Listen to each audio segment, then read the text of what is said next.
They were like, you are spending your whole life avoiding this emotion or avoiding facing this where it is because you have this huge fear of the floodgate, right? If I unlock this Pandora's box, what's coming out?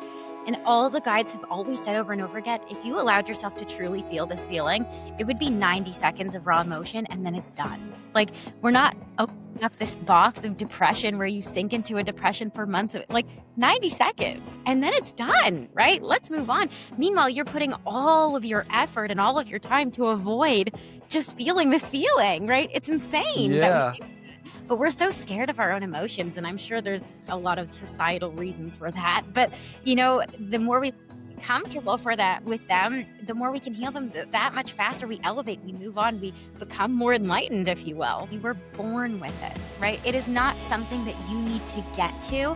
It's a muscle, right? You're born with your muscles. The question is, do you just need to flex them a little bit? You need to strengthen them a little bit. The only thing you have to do, your guides are always there. They're never away from you. You are never alone. Just start that conversation with them. Hey, spirit guides, are you here with me? And watch the magic start to unfold in your life when you just start to develop that relationship with them. Begin the conversation. All you have to do is whisper to the wind a little bit. Hey, are you here with me? Can you send me a sign? Help me with this.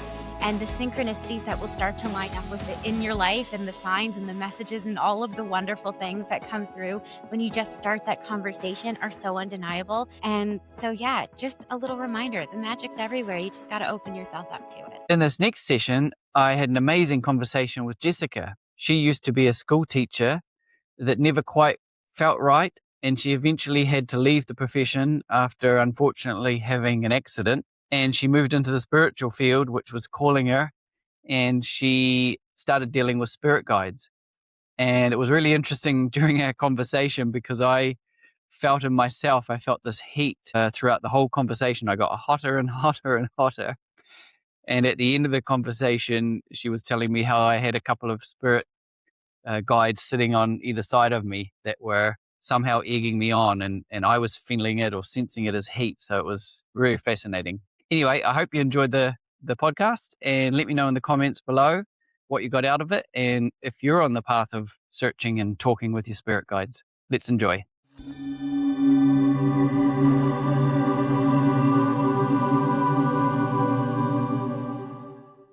Okay. I'm sure we'll get into a lot of the, spiritual abilities and experiences you've had and have. I like to start at the very start. So when was it in your life that or did you always have spiritual abilities, or did it come online at some point, or was there something that started or initiated it? That's where I like to start. Yeah, it's a great question. And I want to start by saying that I personally believe everybody has spiritual abilities. I don't think that I'm any special individual.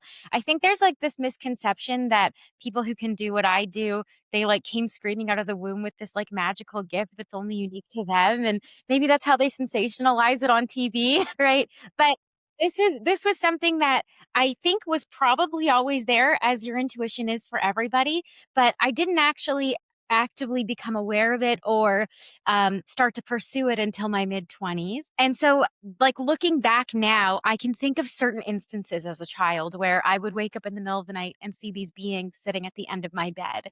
And I remember being terrified and running into my parents' room. And of course, the loving parents that they are, who don't know about any of this stuff, chalked it up to a nightmare, right? And that's all it is. And so, I remember having several experiences like that as a very young child, between like two, whatever your memories start, 3 and 7.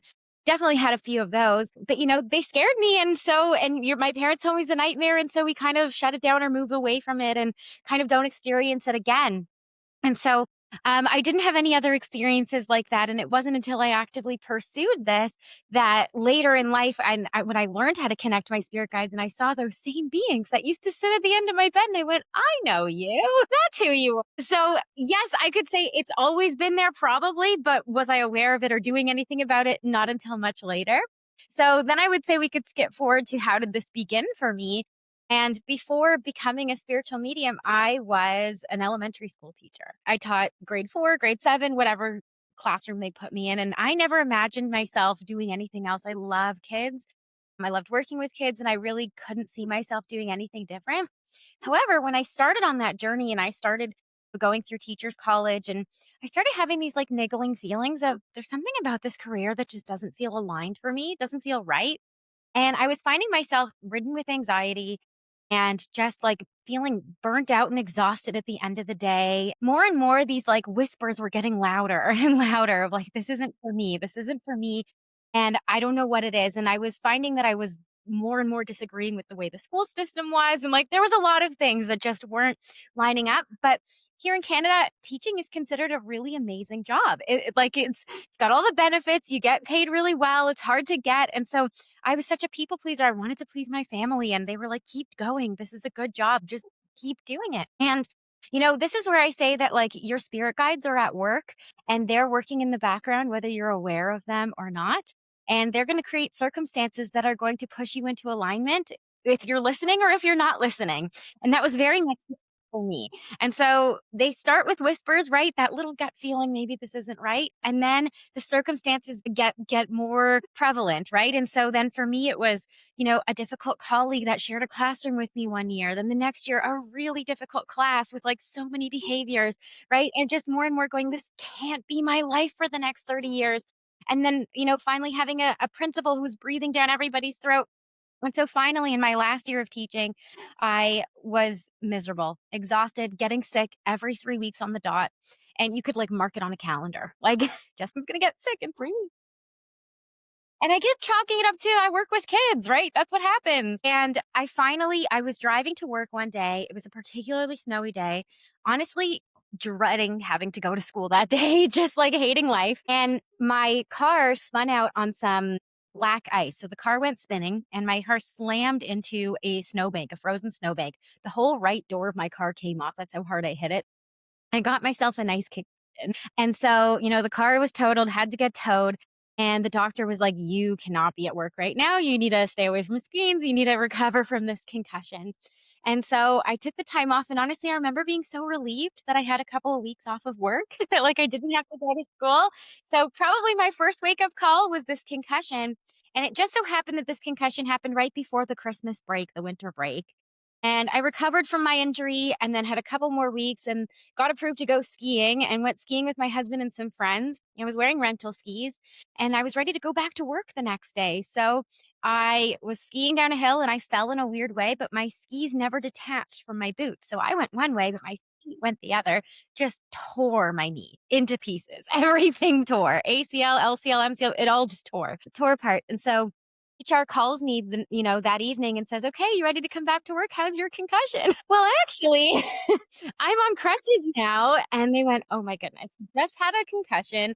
Now you're on crutches. You're actually a liability to us. We can't have you walking around the school grounds when there's ice and snow and the stairs are slippery. You can't come back until there's no more snow on the ground." It was January. So that was 5 months that they gave me off, that I was not allowed to be back at the school. And I'm honest. I was relieved. I was actually really happy, and my husband, he looked at me and said, "Well, you said you're not sure you wanna be a teacher, so now's your time to figure out what you wanna do, right? Take the time, figure it out." And so I'm so grateful that he kinda pushed me a little bit, and I kind of thought in my head I was still very much in this place of, well, even if I can't figure out something else to do with my life, at the very least, I have to get a handle on this anxiety of mine. Got to figure something out here. If I'm going to go back, I can't be so stressed all the time. I'm getting sick all the time. And so I started attending these meditation classes. There was a woman who was also, she was a former teacher, now homeschooling mother, who I had met through teachers college and whatever. She had these women's circles in her home. And so I started going, what else was I gonna do? Right? And so I couldn't move. So I would go to once a week and she had these beautiful women's circles and I'd never meditated before in my life. And all I remember thinking was, I have never felt such peace from myself before. That's how, and I don't think I ever realized how bad my anxiety had been all my life until I had had some space from it, had a break from it. And so, needless to say, I was hooked and just became obsessed with meditation. And I just wanted to learn more and I wanted to feel that feeling as much as possible. So, as often as this woman hosted these meditation circles, I was there, whether it was twice a week, 3 times a week, I was going to every single one. And I was finding myself opening up and relaxing a little bit more and my heart opening. And finally, I said to her one day, I really think that teaching is not for me anymore. and I really have to figure out what I'm supposed to do if I'm not going to do that. She was a very spiritual woman, and most of the people at this circle really were very spiritual individuals. And she said to me, "Well, why don't you ask your spirit guides? That's what they're for." And I went, "My what?" Like, what about. And she told me what a spirit guide was, and she was like, "It's this being of light. It's there to tell you what your path and your purpose is. Like that's what they're there for." So she introduced me to the Insight Timer app, and she goes, "There's all these meditations that you can do that will guide you into being able to connect with your own spirit guides. Why don't you go and do that?" I was like, "Okay, well, if they're gonna have my answer, I've got to do it." And so I found these meditations, and I would spend sometimes 2 to 3 hours a day just listening to these guided meditations, trying to connect with my spirit guides to get the answer to this one question. If I'm not supposed to be a teacher, what the heck am I supposed to do with my life? And eventually, slowly over time, and I would say it took a couple of months. It wasn't right away, but it took some practice. I really had to learn how to get into a deep meditation. Um, but I started to see things in my mind. I started to see images, and I started to see these beings come through.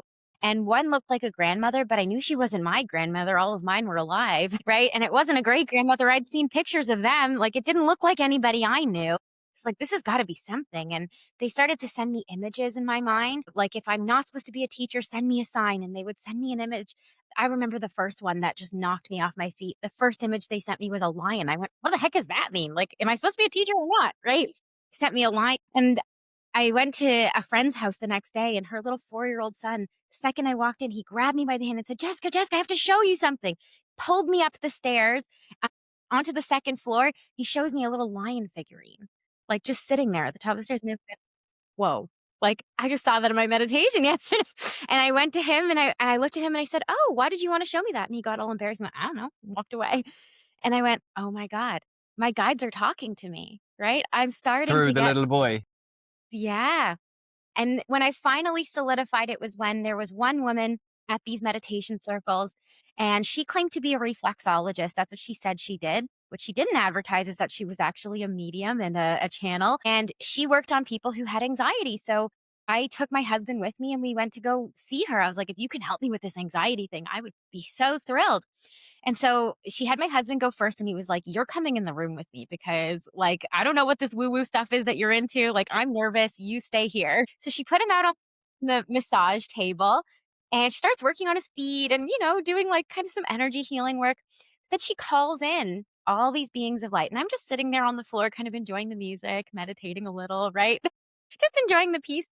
And she calls in, Archangel Michael and some saint of something, I can't even, Saint Germain, right? She starts calling in all of these beings of light.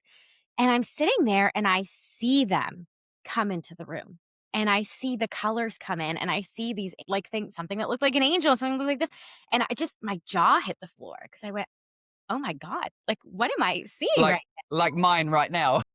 Yeah. And so she finished up with my husband. I ran up to her and I said, "When you call in so and so, does he look like this? Is his aura this color? And this one that you called in, does he look?" And she goes, "Yep, that's what they look like." And I went, "You've got to teach me how to do that. Like, how do you do that? How did you call them in?" And so she agreed to mentor me. And so from then on, she said she'd never mentored anyone before, but she was happy to teach me all she knew. She said she'd been doing this for 25 years. She never advertised it because I guess back in the day, it wasn't something you really put out there. And also people couldn't use their insurance to get reflexology. They couldn't pay if they were, if it was just on the, if it wasn't covered by their insurance. And so she sat with me at once a week. I would go to her house, and she showed me how to call in your guides and your angels and all of these things. And she showed me how to do it properly, how to create boundaries, how to connect with loved ones, how to, do all of the things, all of the tricks of the trade, if you will, and how to start channeling. And so things, I would go home and she would give me homework, and things got clearer and clearer to the point where I was starting to have real conversations with my spirit guides and starting to see my loved ones who had passed away, great grandparents, and getting confirmation from my family. Like, the information that was coming through was, there was no way I could have known those things. And so started to get more confident and receiving those messages and what that looked like. And so finally, when I was able to get those clear messages from my own guides, and I kept asking that one question: if I'm not meant to be a teacher, what am I supposed to be doing? And they went, "This, Jessica, this is what you're supposed to be doing." Right? They were like, "You're supposed to help people who are in the same spot as you when they're in a transition, when they feel like they're out of alignment. You're supposed to channel their guides and help them figure out their next right step, just like you are doing right now." And so I was hooked, and I spent the rest of that year. I did go back to school to finish off the year, but I quit at the end of that summer and started doing this full time, and I've never looked back. Wow, what an amazing story. Yeah. A bit of a long one, but there it is. No, but a great one, a great one. It sounds like it was just, like, predestined and all the stars lined up to get you doing that. Yeah, yeah, my spirit guides, they pulled the rug out from under me and went, "Figure this out, let's go," right? It's time. Wow.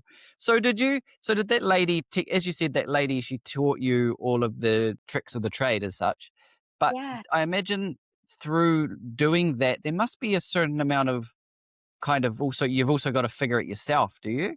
Like, there's Yeah, things people can teach you, but you've gotta learn how to, because it's almost like, I'm guessing, it's almost it feels like it's almost like some capacity or some abilities within that are dormant that you don't know that you have to open up.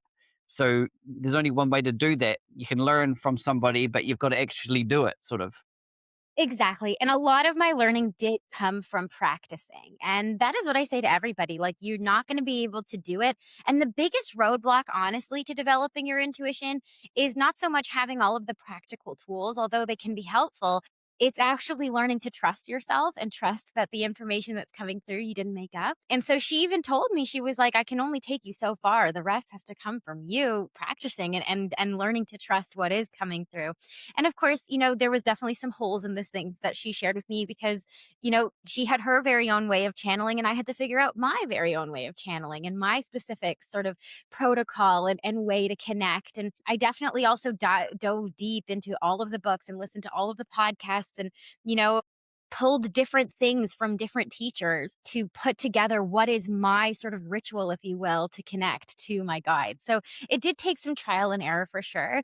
And then it was all about building up that trust muscle and getting some confirmation from the people I was working with to kind of tell me, like, yeah, that resonates with me, or there's no way you could have known that that's what my grandmother looked like, or, whatever. To get sort of that, that trust that, okay, I'm not making this up, this thing I'm seeing in my mind. Yeah.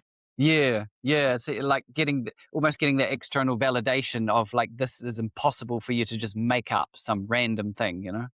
Exactly, exactly, and Yeah. so you need to have more and more of that in order to kind of trust, and, I'm not immune to imposter syndrome even now, right? Like, it doesn't go away and you dance with the fear, and so it's always helpful to receive that confirmation even now from the people I'm channeling for, like, "Does this resonate? Does it make sense?" And I never claim to be like this show, like, I'm always asking, "If it doesn't resonate, tell me," right? Let me know so that we can alter and I can and concentrate a little deeper and figure it out. Yeah.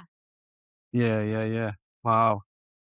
So once you got that sort of foundation, did you then just go about sort of exploring yourself where like, I imagine this lady didn't also send you in a particular direction. You still had to figure out how and what you're gonna do with it.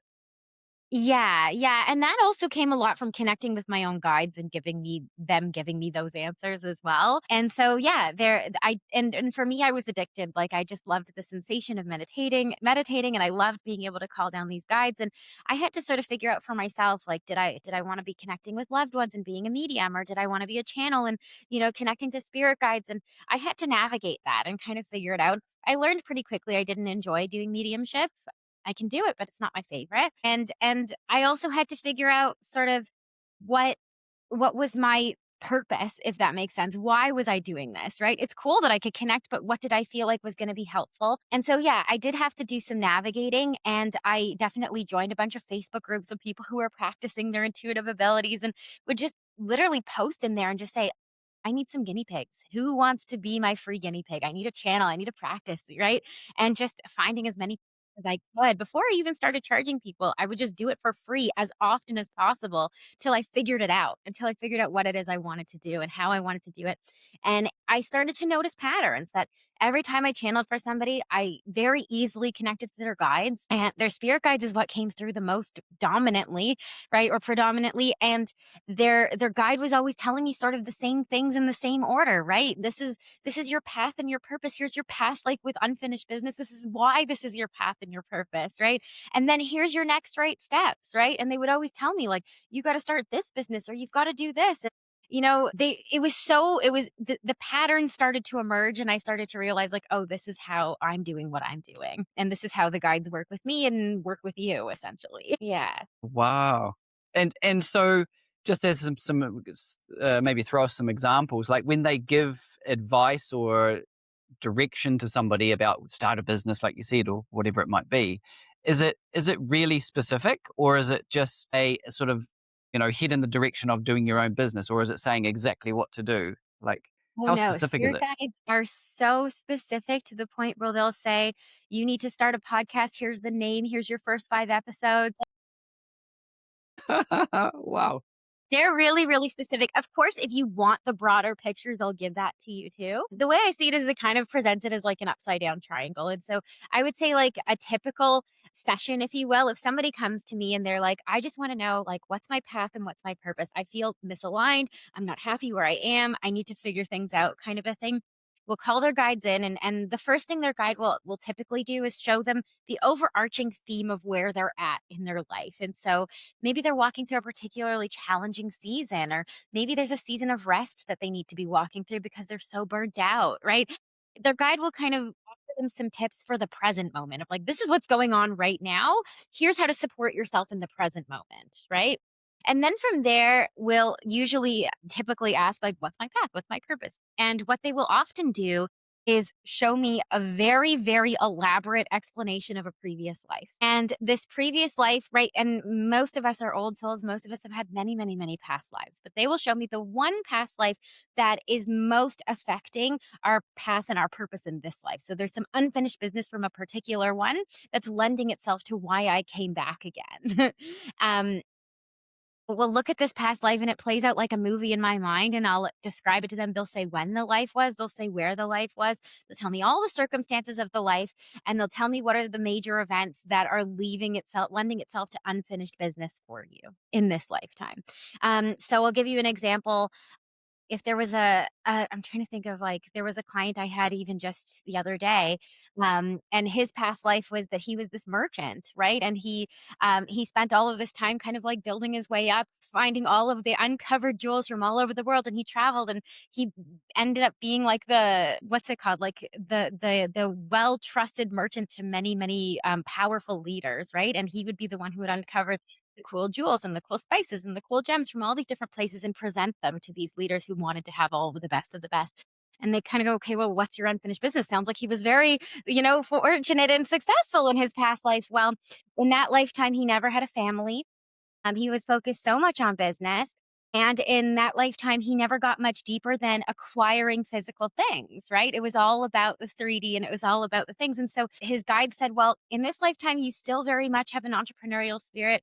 You still very much are here to travel and find the untapped jewels of the world, but they're not meant to be physical. You're here to discover the deep truths and spiritual truths of the rest of the world, right? Within the world. I didn't know it before when I channeled for him, but he was like, "That's what I do." He was like, "That's my job. I travel around." He has this TV show and he finds like all of the deep spiritual secrets from all the tribes from all over the world and brings them to this show that he does. And so he was already pretty aligned. But the thing that was missing was that it was also his entrepreneurial pursuits overtook any kind of room for any personal life, right? And his guides are saying you had a lifetime where you allowed yourself to actually have a full life, right? Where you got to have a partner and some kids and whatever. And his guides are saying like everything else takes off when you do that. So you can see from the past life, right? That you got some things right, but you're missing some pieces, right? Here's the pieces. And so then guides really gave some specific advice. Here's your next step for this TV show. Here's how you make it bigger and grow it faster. You need to be calling in your spouse, and here's what that looks like. And here's the circumstances you need to create for spouse to come in. She's circling you, but here's what you got to do to make it come through. Right. And so they'll tell you all of those things so that you can kind of see, like, I didn't quite finish. I had some loose ends that weren't tied up. Right. I'm going to tie them up in this life. Yeah. Wow, it seems like an abundance of information is Yeah, possible to come it's through. so much information, and I that's why we record them, for sure, we record the sessions, but that's why they're also 90 minutes, because we need the time to, like, do all of that, and then, of course, people come in, like, they have their specific questions, "I have a decision I need to make, can you help me?" Right? What do I do about what do I do about my love life? What do I do about this? So, you know, besides the guides dumping all of this on you, then they have, like, their very specific questions we need to cover, so, yeah, you can do a lot in 90 minutes, and sometimes it's not enough. Yeah, I imagine. So regarding like what you said earlier, actually, like pattern recognition, do you find a pattern in people, like regarding their past lives? Have people been having like traumatic past lives that need to be dealt with in this life, or have they been also maybe not living their purpose in those lives? Therefore, they have more if forced to live their purpose in this life. Is it like that, or am I off? No, no, you're absolutely right, and I would say it's kind of like this, it's usually we get stuck in these pattern loops if there's a lesson we're not learning, and so if we kind of look at, like, what's the overarching goal of every soul here that incarnates on the planet, it's enlightenment, but what does enlightenment mean, right? Like, what does that even mean? And it's essentially getting closer and closer to the complete full-bodied understanding that I am a piece of source, that I am a masterpiece, a piece of the master. And what does that actually mean, right? It means I move away from the scarcity mindset. It means I move away from, only focusing on survival needs. It means I move closer into trust. I move closer into oneness, into consciousness, into wholeness, right? And every lifetime is a different iteration of how do I get deeper and deeper into that message of I truly am a piece of source, right? And that's so can be very hard for us to kind of conceptualize. And so there's many layers of that. And so we can look at lifetimes of like how do we break through of all the things that hold us back from being a whole being. And so those patterns will emerge until we learn the lesson and move on. So we'll give an example. I had a client who had many lifetimes as a servant. Okay. So just living in poverty, always sort of in debt to somebody else, right? Working at a big house for a big master, being directly underneath somebody many, many lifetimes like that. Why did she keep having lifetimes like this, right? Where she's just always subservient to someone else.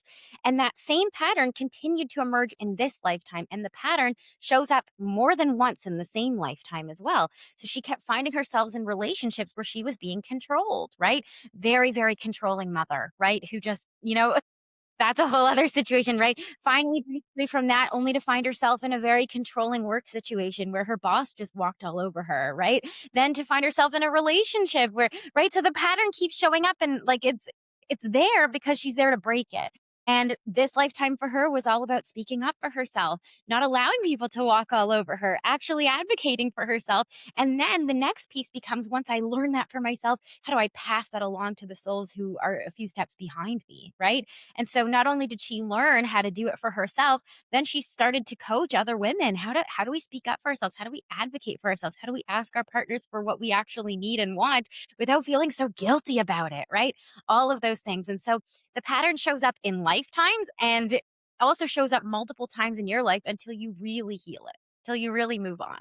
And then you kind of move to the next level in your next life. What's the next layer of becoming a whole version of myself? Yeah, it seems like, even within one life or this life, people often have a if they have a relationship breakup, it's very often different people, of course, but the same pattern or the same type of people they're attracted to or end up with. And you're saying that goes not just for this lifetime, it's the previous lifetimes as well. And that basically once broken to heal and be in a more healthier, harmonious way. Absolutely, and you can heal it for good, right? It doesn't mean it's gonna show up again. However, what I will say is that even if you heal it for good in this life and the pattern does not resubmerge in this lifetime, you will find yourself in similar circumstances in the next lifetime to see if you've truly grown, and you Uh-huh. will have the opportunity to pass the test again. So, Yeah, this very much about very much you're sort of in these circles or like the healing circles. There's often, a particular issue, and then it's overcome or it's worked through and it's healed. But the life will still come along and test you occasionally to see if you really have healed it. Absolutely, absolutely. And when we start to call in new things and new circumstances, right, the old ones pop up to see if you're going to go back to old habits or if you're actually going to step into new territory, right, and allow yourself to show differently. So it's always showing up. And I mean, there's science behind it, right? It's all about your subconscious mind and rewiring those, those neurotransmitters. So there's definitely some science behind it too, but you can see the pattern so easily. So, yeah. And I will also add here, if I can, if you are noticing this pattern in your life, right? Because, when we think about like coming down from our past lives, like we don't come in going, that's what I did in my past life. I need to break it in this life. Like we choose amnesia, right? We don't remember most of our past lives. And maybe we have like bits and pieces, but we're not given a roadmap when we come down. But the patterns are our map. The patterns show us if I keep seeing this circumstance showing up, this is my work. This is my mission in this life. This is the thing that I'm working through to move to the next level in this lifetime. Really typically becomes my path and my purpose. If I overcome this, then it becomes my duty almost to then show other people how they too can break that same pattern. Yeah. Yeah, yeah. I wonder also, I wanted to ask you, do you find with clients that go through, like, come to you and find the information, do some work, do the healing, that they often go on to helping others in some form or way? Because sometimes I feel like so many of the healing ways, or like maybe even like new age ways, are so much more, if they're successfully navigated, they're so much more healthy that they're almost contagious, that like you just want to spread it because it's so much better than the old ways. Yeah, absolutely. And I will say that's always sort of part of the journey. I mean, you know, there's this beautiful expression that says the opposite of happiness isn't, or sorry, it was something like that. Oh gosh. Excuse me, mom brain here. I think it was sort of somewhere along the lines of that the opposite of depression isn't happiness, it's purpose. There we go. I found it. And it's this idea of like I'm not going to just be happy to have all of the things, right? Or like have a good career. I have to feel like I'm giving back in some way. That's really going to be what feels fulfilling in every life. And so there's always the pursuit of that. And yes, as we become more whole and we become closer to our true whole selves, which is again recognizing that I'm a whole piece of source, right? Piece of the master, then it is infectious and contagious. It's like my cup runneth over. I need to pour it out into the other people. And technically, that becomes the point, right? When we think of what happens beyond this life, if you finish your incarnation cycle, what happens after that, right? And a lot of souls who you'll find kind of at the end of they're like in their last life, right? Maybe this is like if there were 10 levels, you're in level 10, right? This is probably the last one. You see this intense urgency to pass along a message to the souls who are left behind here on the earth plane, to pass on this idea. They tend to be these big speakers, right? They write the self-help books. They're on these big platforms, right?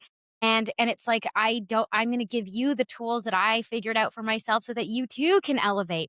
And then what's the next step after you do that? The typical choice, I mean, your soul can always choose and you can jump around if you choose to, but the typical next step is you then become a spirit guide. And your job is then to help the souls who are still here find their path and purpose and do the same thing. And so it always goes back to giving back. Yeah. Definitely. That feels like if everyone would slowly do that, it would just be exponential, like exponential change and growth and new world, new earth, Yes. as they say. Absolutely, absolutely, for sure. So it's all about giving back, and that is what allows you to feel fulfilled, right? We don't feel complete when we just have all acquired all of the things. We want to have purpose, and our purpose is always related to being in service to others. So, yeah, and the guides often give that to them, right? Here's the thing you need to overcome. Here's how you help other people do the same thing. Have you had experience with, when we talk about past lives, have you had an understanding or experience with the fact that many say this starts getting hard to describe, actually, like the outside of time, as if they say that it's all happening at once, like the past lives are happening at the same time as now and same time as future, and the human mind struggles with that, but that doesn't necessarily mean it's not true. It's just struggle to comprehend. Do you have something about that? 100%, and I agree, it, like, hurts your brain to think about it, but yes, there is concept that, like, for us, time is linear, but technically, it's all instead of thinking of your lives, like, in a sequence from, like, this timeline going left to right, it's actually them all stacked on top of each other, right? They're all actually happening all in the infinite now, everything's only now. There is only now. And this is how we can access our past lives through connecting through you right now. It's because it's all happening all at once, and I know it even hurts my brain a little bit to think about it, but the beauty in that is that we can send healing, quote, unquote, "back to previous versions of ourselves" to help them get through those hard parts, and just as those past lives are affecting our present, we can affect the past and heal retroactively. And so I'll give you a really amazing example of this that it happened in my own life. This was when I was newly married with my husband, and I remember, and sorry if this is a little personal, but I remember being so overwrought and completely sad and just so upset every time I would get my cycle, my monthly cycle. And we got married so young. We were not ready for kids. My husband was still in chiropractic college. Like, we were not ready for children. I was like, I don't understand why I am sobbing that I got my period. Like, what is this? What's going on? And I went to my mentor, the one that I mentioned at the beginning of this episode or this podcast, and I said, "What is that? Like, why am I experiencing that?" And she said, "Well, did you connect to your womb? Did you ask, like, what's going on in there?" And I went, like what?" Very spiritual lady. I credit so much to her. And so she told me, like, go out in the forest, go meditate, connect with your womb and ask it to show you, like, where's that sadness coming from. So I did. I placed my hand in my womb and I did this meditation, and past life showed up. And it was the same age that I was in that life. I think I was 24 at the time or something. And this past life was so vivid. In that lifetime, I had had a stillborn. I had had I had had a baby, but it had passed on before it came out. And so this sobbing of, like, at that age, I was suddenly feeling all of the feelings that another 24-year-old version of myself was going through, right? And suddenly at age 24, all of those emotions were surfacing for me in the present moment. And so I suddenly sent back all of this healing to her. I took the time and I sent love to her and I sent support and connection and I cried for her, right? Like, sent all of this information back. After that, after I did that, like, nothing, it stopped happening. I stopped getting, like, uncontrollable sobbing that I was having every time I had my cycle. And in addition to that, when I connected with this individual, this younger version, this past version of myself, they showed me the soul of this baby, and they're like, "This baby's coming back to you when you have your babies in this lifetime. That's gonna be your first son." And that is what happened, and so the son I have now is the baby that I lost in that lifetime. So, like, oh, it brings tears to my eyes when I think about it, right? We are experiencing it all at once, right? It's all happening. So I sent love to her and healed it in the present, and that brought through that baby again. Yeah. Wow. Beautiful story. Thank you. Wow. Eh, how and one thing that comes to mind as you were saying that is how can we distinguish between, like, when an issue comes up in life or something needs resolved or dealt with or as a problem, a pattern even, how do we Yeah. distinguish between it being a problem here now in this life or coming from previous lives? Obviously, it's come up now probably, and now's the opportunity to deal with it. But how do we distinguish if it's originated from now and here or from another time?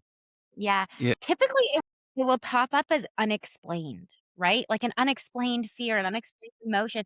So I had a client who came to me and she said, all of a sudden, like now in my 30s, I'm terrified of driving on the highway. I've done it my whole life. And all of a sudden, I, like, cannot get in my car if I have to drive on the highway. Like, what the heck? Right? It's very unexplained, very sudden, right? And usually that's the case where it's, like, related to, well, something happened to you when you were 40 in a previous life, right? You got into an insane car accident, died, right? So, of course, the fear comes up when your body hits the same age. So, typically, you can tell because it's unexplained, right? Even you see little kids, they're like, this kid's never seen a dog before in their life, but they're terrified. Why? Life, right? Maybe they were bitten, right? Who knows, right? And so usually if it's unexplained, it's residual from a previous life and you're remembering it or your body's picking up on it because you've hit the same age that you were when the incident happened, if that makes sense. Ah, yeah, Yeah. yeah, that makes sense. Yeah. Wow. And so do you have people come to you with these very issues? Like they've got a problem like that's come up and presented in their life and they just cannot for the life of them figure out why or where it's come from. Yeah, absolutely. There's a really amazing book about this.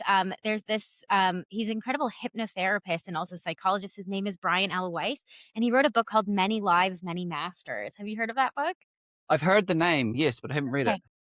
Okay. He's written a series of books, but that one was his original one, and he was just trying to help his, anxiety and depression-ridden patients through hypnotherapy to thinking he was gonna hypnotize them into their childhood to heal the trauma from their childhood, only to discover he hypnotized them a little further back and ended up in all of their past lives and discovering all these traumas from their past life. And the good news from this, though, is that number one, you can access those traumas fairly easily just through getting relaxed enough and into a deep enough meditation. But the other thing to know is that the acknowledgement of the incident in your conscious mind, so bringing it from subconscious to conscious heals it. And it's all you have to do is be aware of what happened, and when you know that it happened and why you're experiencing it now, then it goes away and you no longer experience that symptom, that fear, that unexplained emotion, if you will. And so it's very, very simple to get through it. All we have to do is dig in, right? And see it. And once you see it, it goes away. It's so incredible how quickly it heals. Yeah. Yeah, that's even aside from spirituality, it's quite a pattern in humanity that so many things sit in our subconscious, and we are subconsciously, of course, spending a lot of energy just squashing them and hiding them away because we just don't want to deal with them. Yet they're so desperate just to be seen, and it doesn't even mean that it's going to be disastrous. It's because it's a bit like emotional experiencing, where an emotion comes up, and if we allow it without fear and feel be whatever it is, let's say it's anger, you just be outrageously angry, but maybe not hurting anyone, then it passes and it moves on. But because we're not experienced with those ways, we just do so much subconscious pushing away, don't we? Squashing. 100%. And I hear the spirit guides tell my clients this all the time. They were like, you are spending your whole life avoiding this emotion or avoiding facing this where it is because you have this huge fear of the floodgate, right? If I unlock this Pandora's box, what's coming out? And all the guides have always said over and over again, if you allowed yourself to truly feel this feeling, it would be 90 seconds of raw emotion and then it's done. Like, we're not opening up this box of depression where you sink into a depression for months. 90 seconds and then it's done, right? Let's move on. Meanwhile, you're putting all of your effort and all of your time to avoid just feeling this feeling, right? It's insane that we do, but we're so scared of our own emotions. And I'm sure there's a lot of societal reasons for that. But, the more we get comfortable for that with them, the more we can heal them, that much faster we elevate, we move on, we become more enlightened, if you will. Yeah, yeah, exactly. And as you were saying that as well, I was thinking that regarding emotions anyway, I feel like there's definitely like a generational passing of emotions as well, where we inherit so much, and it's probably through patterns and things like that that come down the generations, come down, down, down until such point that somebody's going to do the work and feel it, or let it out, or heal it, and therefore then it doesn't carry on the next generation. Yeah, 100%. And there's even thank God there's so much science coming out to back all of this now, like from the epigenetic perspective. And for those who don't believe in the woo-woo side, like you can still have another angle to see that this is real. And it's so true. And it's not lost on me when I read this book about epigenetics and they were like, if you think about it, like you were in your grandmother's womb, technically, right? Because it was an egg in your mother as she was forming inside your grandmother. So like anything that experienced while pregnant with her, like you're holding on to that too, right? Like it's passing on through generations. And so like that always struck me as like, wow, boy, like and my grandmother was going through a lot, right?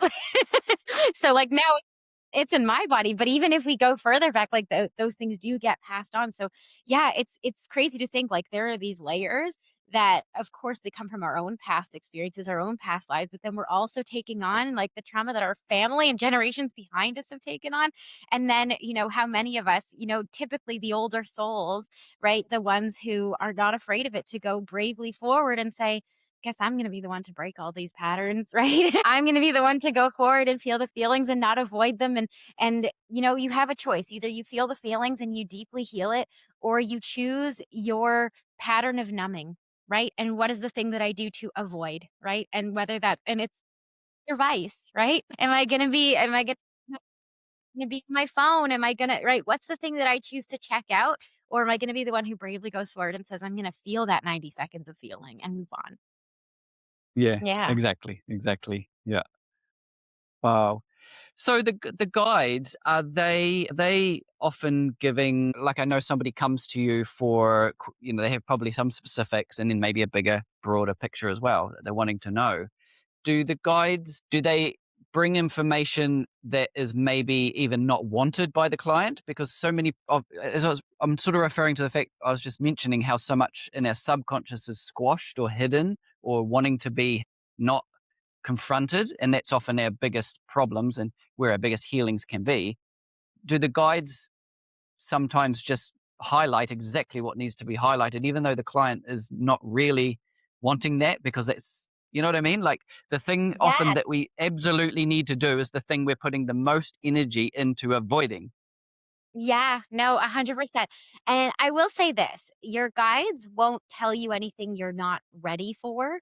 The question is who determines that you're ready for it, right? Yes, Your exactly. guide may feel you're ready. You may not. And so, and I can say this, like, you're a lot of times clients will flat out ask me, "Where am I blocked?" Like, I feel like I'm trying to move forward in life. I'm trying to be successful in this, love, and in career and whatever. And I know I'm blocked and I can't figure out why. And then, then they're giving me permission to dive into that. And their guides will show me, like, actually, there's this pattern from your childhood that you never healed, right? And if they give me permission, we can go deep into their psyche and see like the patterns from childhood, the patterns from past lives, and we can heal it. If they're not ready for it, if it's like capital T trauma that potentially memories have been completely blocked out, the spirit guide will not bring that up. They won't show it to me in detail until the individual has done a little bit more healing and is ready to hear that. And they only share it in bits and pieces. So they're not going to just pull out, like, actually, you were like, I don't want to use the words, but like, like hurt by happened and this happened, all these big capital T traumas. They're not just gonna just pull it all out right in that moment because that can re-traumatize the person and they wouldn't do that. And so the way that they'll show it to me and they show it to me sort of in your aura. So I will see black sort of smoggy kind of stuff sitting on the outside of your aura and they show it to me like that as in there's stuff, there's definitely capital T trauma that we need to look at, but they're not going to show me more than that. They're not going to show me the details of it until the client is more open and more ready and has done some healing and has the support to do that. So they'll tell me there is trauma. They'll even tell me from what age that trauma started. They'll say, like, something happened when you were 7, something else happened when you were 15, but they won't tell me the details of it. Right. When they're ready, and maybe I've seen them a few more times or they've done some of their own personal work, then suddenly they go, okay, I'm ready. What are the details? And then the details come out. Nice. So it's not like you've got to hold back or filter it yourself. They're not even telling you. No, the guides will filter it for me, thank God, 'cause yeah, that's too much for me to hold on to, right? And I don't know what's appropriate, what's not, so they'll only show me what you're ready to hear, and I can even say on the flip side of that, sometimes guides will give you more than you think you're ready for, and that's not even in the instance of trauma. Your guides will plant seeds of potential for you, and so your guides may come in and say, like, I can give you the best example, it was so funny for me. This woman came in and she was like an accountant or something, like, that was her job, and, like, she thought she was pretty content with it, but she, like, wanted a session, she's like, "I'm open, whatever my path and purpose is, whatever comes through," and her guides were like, "Well, actually, you're an animal medium, and you're going to" Yeah, right? Like, she was like, "What?" "Going to be going traveling to all of these different animal like rescue conservations for wildlife and they're going to be paying for you to come and work with their animals as we're healing them and whatever." And she had told me, she goes, she walked away from that session thinking, what a colossal waste of money that was. Like, there's no way I'm doing that. What is she talking about? She emailed me 2 years later. I hadn't spoken to her since then. And she goes, I cannot believe it, but like, I am getting paid by this company preservation place to come to Costa Rica and stay on their conservation place for the next 2 months to work with their animals because I've gone on this spiritual journey. I've discovered my gifts and now this is what I'm doing. She's like, I thought you were insane. Like now I'm doing this thing, right? So sometimes at the time she was like, I was not ready for that. Like that was what a load of BS, right? And then 2 years later, like, now she's doing the thing, and that happens all the time with my clients where it's like they'll get this story of what their potential is, what they're really here to do, and it's overwhelming, right? Or it feels so far from where they are right now, but the guides are planting seeds of like, "Oh, you're gonna get there. We're gonna start nudging you in that direction." Yeah, yeah. That's also much like even just in this physical 3D world, many people we come in contact with just plant little seeds that we're not aware of that later spark or later start growing in our life as well. Yeah, absolutely. I mean, like, if you would have told me however many years ago that I wasn't gonna be a teacher and I was gonna be a spiritual medium, I would have laughed in your face, like, "What are you talking about? What does that even mean?" Right? And if it wasn't for all these series of events, like, eventually, of course, it made sense, but a bunch of things needed to happen to get me on that path, and it couldn't have happened any other way. I couldn't have forced it to happen, right? So sometimes the guides will say, "You don't get it now, but you're gonna end up here." And sometimes they will tell them. Yeah, yeah, yeah. I meant to ask earlier, could you explain the difference between some of these things? Like the being a medium, there's being clairvoyant, there's all the different some people see visual, some people are audible, and everyone's probably got their particular like you were saying earlier actually, got their particular skill or what they tend toward more. Can you explain a bit more about that?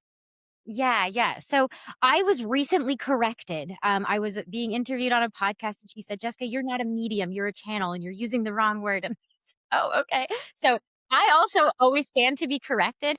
From what I've now learned is that a medium potentially is someone who only connects with loved ones, versus I'm channeling other beings that are a little further up.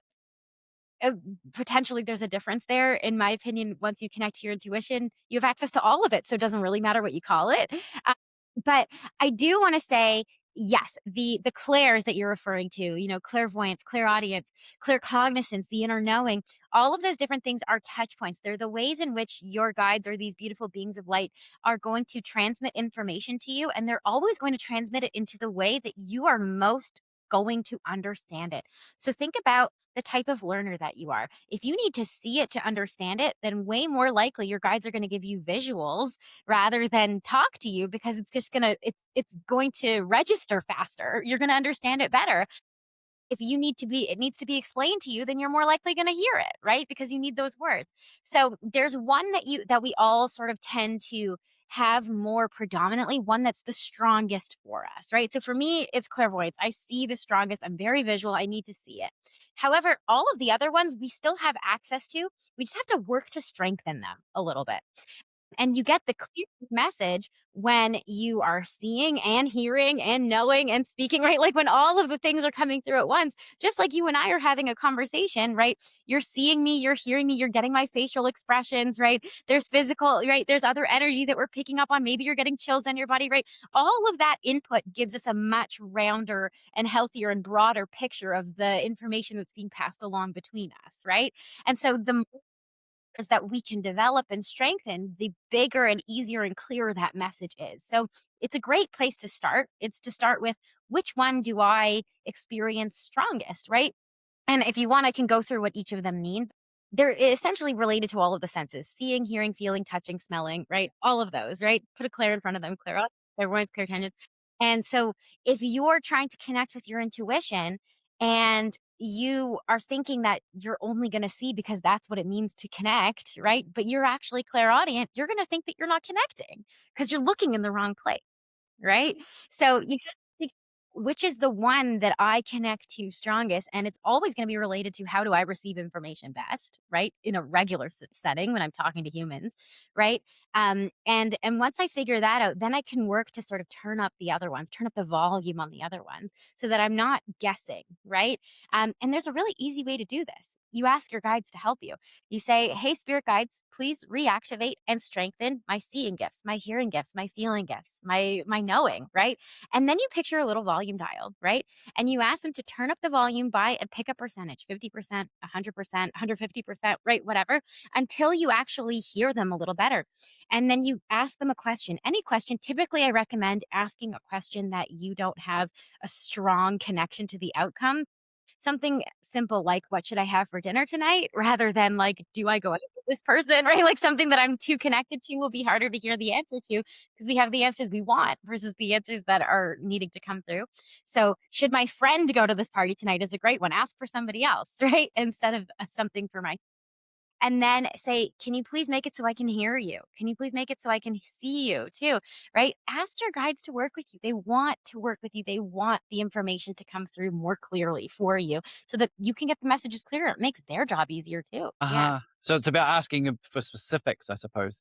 Because I had this period last year where I had some quite a difficult few months, and during that time I was asking even out loud for some guidance from my guides, but I never really felt like I received a response. So maybe my blockage or something might be just filtering out with which sense it is that I need to focus on to get the message to come through to me. You know?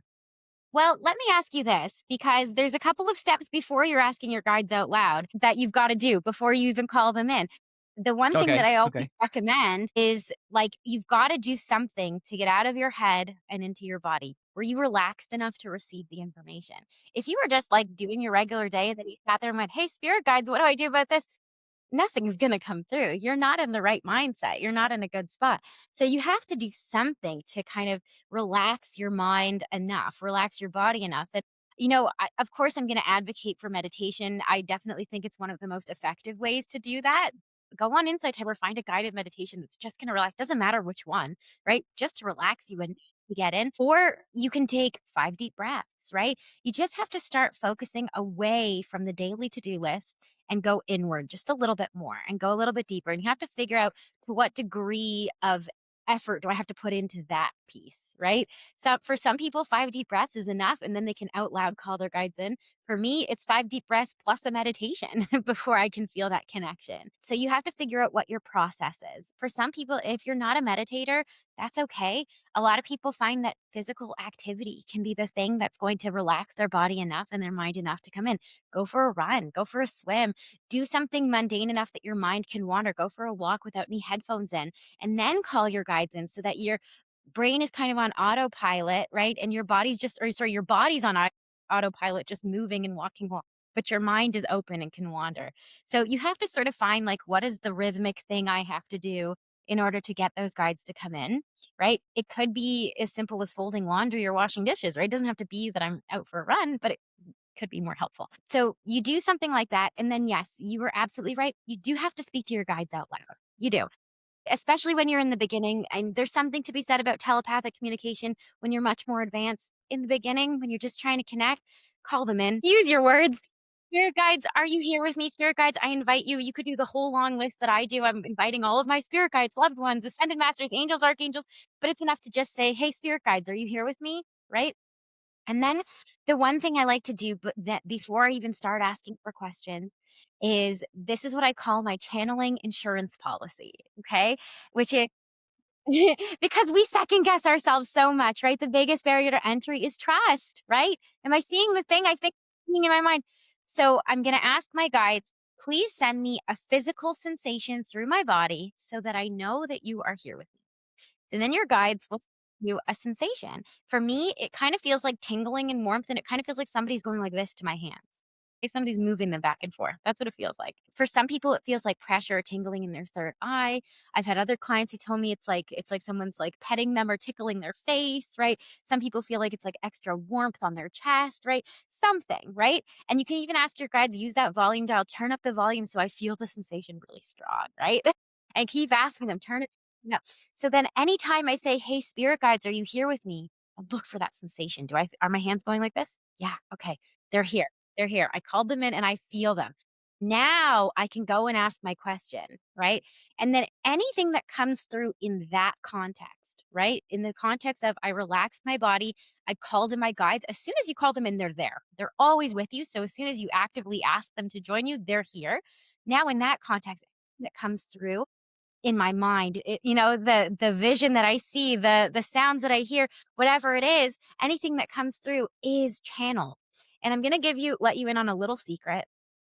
For intuition, channeling, it does not feel like something magical. It doesn't feel like inside of you. It doesn't feel like an apparition that appears. When I say I'm clairvoyant, it looks exactly the same as my imagination. Doesn't look any different than that. So how do I know that I'm channeling? It's the context. Called my guides in.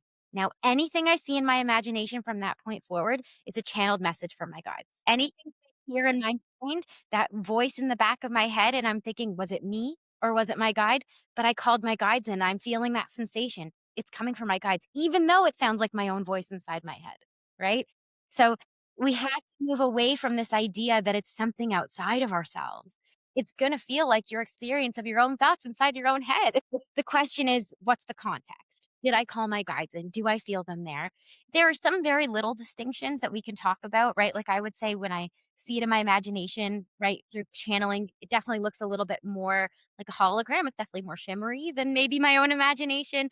And I could say for clairaudience, your thoughts are at the front of your head, your spirit guides are at the back, right? You're gonna hear them at the back. They're gonna be a little bit more calm, a little more grounded. Sometimes one word, you're like, did I hear that word? And then it's gone, right? There are some things that can distinguish it for sure. But I always tell people if you're second guessing yourself, the question is, did you do your ritual? Did you call in your guides? If so, then they are there. Anything happening in that conversation going forward is channeled. And then you just Huh. gotta yeah. Yeah, and Yeah, I imagine that's then, yeah, doing it, practicing it, and therefore trust comes, and then when trust comes, more practicing, it just gets better and better, I suppose. that's exactly it. And again, that's where that confirmation piece comes in, right? It is so much easier. I always tell my students this who, I coach individuals on how to do what I do, right? And if they want to make a career out of it or they just want to channel better for themselves. And when we do this, I always say that it's so much easier to channel for somebody else than it is to channel for yourself. And why is that? So attached to the outcomes for ourselves. We have the answer that we know we want, right? And so we don't trust the answer that comes through because we think we made it up or we think it's the answer that we want. When you're objective, when it's somebody else's issue and you have no connection to the result, you're going to hear it so much easier and so much clearer. So then it becomes a place of practicing. Channel for somebody else. Let them ask you a question, let you get the answer, and they'll say, yeah, that really resonates for me. Okay, now I know what it feels like to receive that information for someone else. I can now replicate it for myself. Yeah, yeah, that sounds makes sense. So when you're Mhm. channeling for a client, is it actually their guides coming in speaking to you directly, or you through your guides as well, or how does that work? No, no, no. So it's their guide. So I will call in their spirit guides to come through and share all the information for them. So my guides, yes, they always sit in the background, right? But I usually tell them to be quiet, like, hey, shut up, because I'm trying to listen to their guides. So they'll step back. And they often won't intervene at all. I'll always just only connect with their guides. Yeah. Okay, okay. And I'm always fascinated to find out about our spirit guides as far as like the numbers of them and like the not necessarily the uniqueness, but like the we've got specific guides for our specific probably soul that's come with us in different incarnations. Is that right? Yeah, yeah. So I always say, like, I never claim to know all of the secrets of the universe. And so everything I'm going to share right now is only from what I understand from my own experience. And this definition of what exactly is a spirit guide and how many of them is always changing for me. And I've since shifted my belief of what it looks like and what it actually means. And I used to really walk in with like, we have different spirit guides for different things. You have your business guide, you have your love guide, you have your whatever, and different guides come in at different phases in your life. I've now learned and I now come to understand that if we think of it a little bit like this, if it's all a part of source. It's all God, the universe, right? And a spirit guide is that piece of God, that piece of source that's directly assigned to you. Now, in our brain, it feels really almost like overwhelming to think that God is talking to me, right? That feels like, whoa, I can't I'm handle that that. special. Right? Like, exactly, like, I almost can't handle that, and we also need to have something tangible to feel like we're talking to something because God is everything, right? Like, there's nothing to hold on to there. So that's where a spirit guide comes in. That's the piece of source directly assigned to you, manifesting itself in a physical form or what a not physical, but like a visual, if you will, or some sounds and right, that kind of thing. It's the energy coming forward to offer you the guidance for your life. And so do you have specific guides that come through at different times? Perhaps, but they are all part of the bigger thing, right? Just as you are a piece of source, so are your guides, right? And so there's this understanding of like your spirit guide is the piece of source that was assigned to you from birth that's going to walk with you through your whole life. It's going to appear and manifest itself into different visions, different forms, different things. It's going to look like different things as you grow, evolve, and change and vibrate a little higher.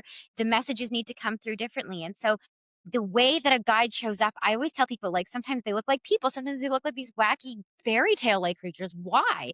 Right? Because it's all very metaphorical. It's all about how can I get the message across better to this individual for what they need to hear in this point in their journey, right? And so it's all morph and change.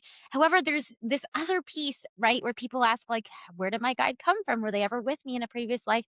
And I do see that too sometimes where, a guide will say, I was your sister in a past life and you saved my life. And when I ascended, I decided to serve you for the rest of your life, right?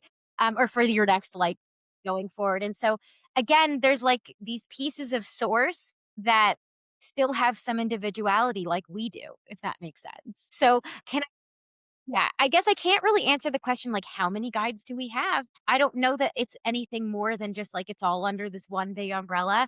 And then that same energy shifts and changes as you need it to, if that makes sense. Yeah, almost like it's this one orb of energy, and just an individuated piece comes out with what's needed for this particular thing, and then another piece comes out when it's needed for something else, something like I that, think maybe. that's a beautiful way of describing that. I'm going to use that from now on because that's the perfect way to describe it. Yes. Yeah. That's it. Excellent. I think so. Great. And so back to like getting into those states, as you were saying earlier, a lot of people live very busy, stressful lives. So, for vast majority of the planet, they're not meditating, I would say.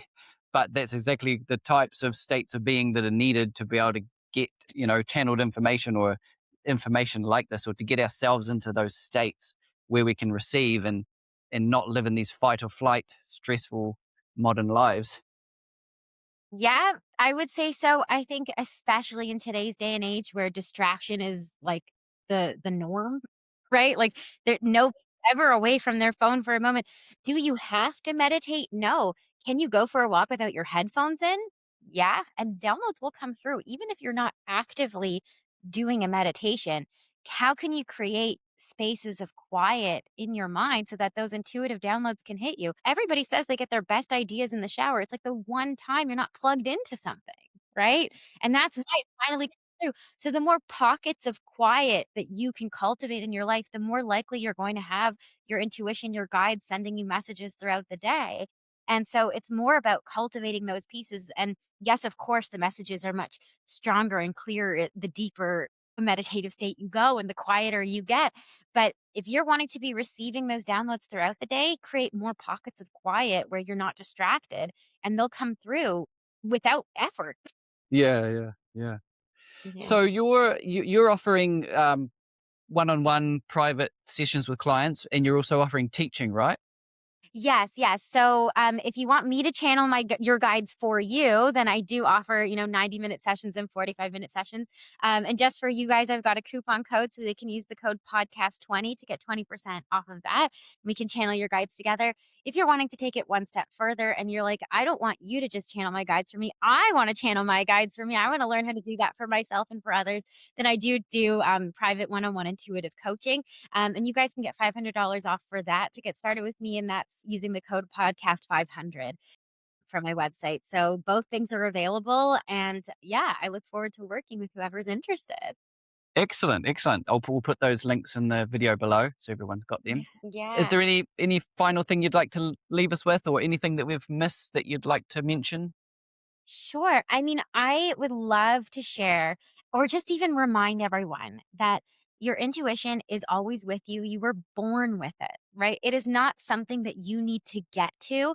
It's a muscle, right? You're born with your muscles. The question is, do you just need to flex them a little bit? You need to strengthen them a little bit.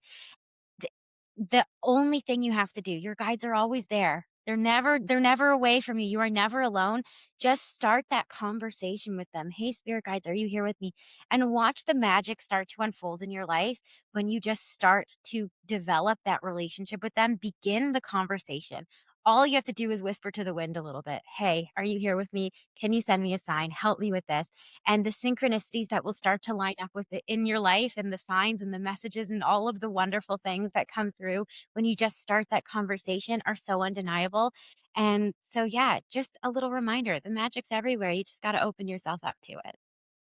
Excellent. Great way to leave it. Thank you very much. It's been very invigorated. I feel energized from this conversation. Thank you so much, Paul. It's really been a pleasure being here. So, how did you enjoy that one? It was certainly a heat one for me. I was hotter and hotter, and I had those spirit guides sitting on either side of me apparently. I couldn't see them, but I was certainly hot. Thanks to Jessica for sharing those stories. It was very invigorating. She's a very uplifting and positive type person, so I really enjoyed it. Let me know in the comments what you got out of it, whether you're on the path of exploring and talking to your spirit guides, and thanks for watching.